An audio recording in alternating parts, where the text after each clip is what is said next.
Sinusundan ko daw yung kanino ko. Nagagalit ka ba? O, minamatsagan lang kita.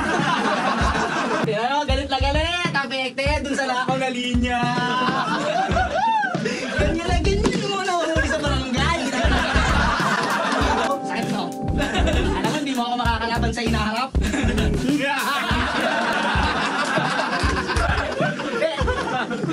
Lods mo ako.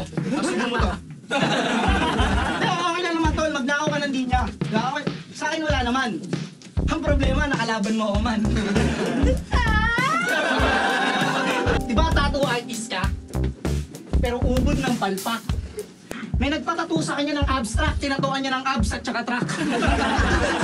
Kaya tingnan mo yung mga tattoo mo. Parang permanent na libag. Yung mga design pa, kala mo, tinrawing ng bulan. Ako? Hindi ako tattoo artist. Pero kaya kitang burdahan ng malinis. Mabilisan lang tol, gagamitin ko sa'yo, heat press. Kaya ang mapapayo ko sa'yo, Manda, umigil ka na sa pagtatato. Total, maganda naman yung vocals mo, bumalik ka sa pagtataho. Oo, nagbakla-baklaan ako. Tama ka naman dun. Alam mo kung ba't ko ginawa yun? Para ipamukha sa lahat ng Joker na ang kulit ko sa battle ay walang limitasyon. Kaya sa battle natin na tumanda, ipapamukha ko sa'yo na iba yung patapon sa pambato. Ha? Tapos gusto mo pang kalaban si Saito? Gustong manukit ng alamat? Tol, kahit gaano ka pa kabigat, tutugmaan ka lang ng burat.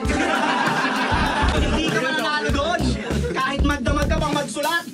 Kaya kang talunin nun kahit humingi lang ng palakpak. Oo, hindi ka uubra doon.